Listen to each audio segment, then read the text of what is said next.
कोपरगाव नगरपालिकेच्या निवडणुकीत रंगत चढू लागली असताना भाजप, आरपीआय आणि लोकसेवा आघाडीनं आपल्या प्रचाराला जोरदार सुरुवात करत भव्य विश्वासनामा जाहीर केला आणि शहराच्या राजकारणाला नवे वळण दिले। कलश मंगल कार्यालयात उत्साह आणि घोषणाबाजीच्या वातावरणात झालेल्या या सोहळ्याला माजी आमदार स्नेहलता कोल्हे, युवा नेते विवेक कोल्हे, नगराध्यक्षपदाचे उमेदवार पराग संधान आणि आघाडीतील सर्व उमेदवार उपस्थित होते।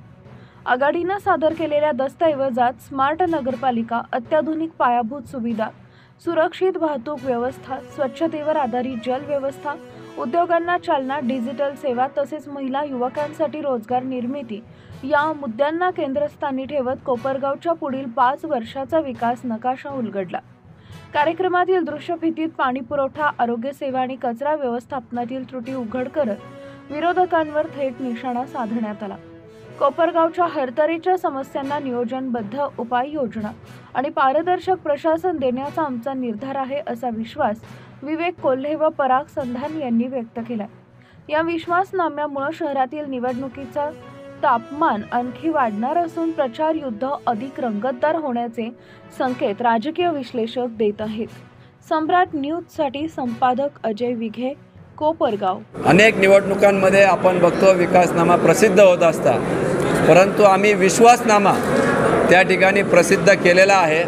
कारण की हा आम्ही 4 भिंतीत न बनवलेला विकासनामा नसून हा 2000हून अधिक सूचना त्या ठिकाणी आम्हाला जनतेतून आलेले आहे। याचाच अर्थ जनतेचा विश्वास हा आमच्या उमेदवारावर, आदरणीय परागजी संधान साहेब असतील किंवा कोल्हे परिवारावर, भारतीय जनता पार्टी व मित्र पक्षावर आहे हे दिसून येतं।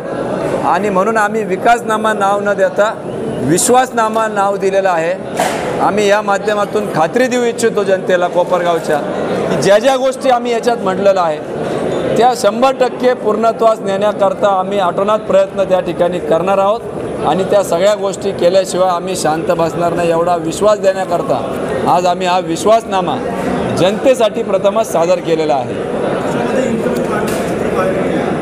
अनेक प्रवेश खरं तर पक्षामध्ये वाढता आहे। आत्ताही 11 जणांचा प्रवेश या ठिकाणी प्रलंबित आहे।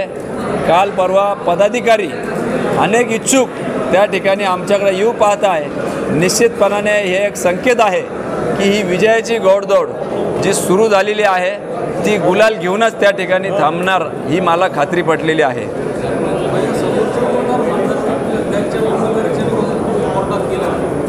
नाही, अनेक प्रश्न लोकशाहीचे अवधी वापरून त्या ठिकाणी जे काय उमेदवाऱ्या आल्या तर अर्ज, ऑब्जेक्शन्स लोकशाही मार्गाने जे होतात, जे अधिकारात आहे, जे घटनेने डॉक्टर बाबासाहेब आंबेडकरांनी दिलेले अधिकार आहे, यांच्या माध्यमातूनच तो काय घेतलेला निर्णय त्या ठिकाणी उमेदवारांच्या अधिकारात घेतलेला निर्णय आहे।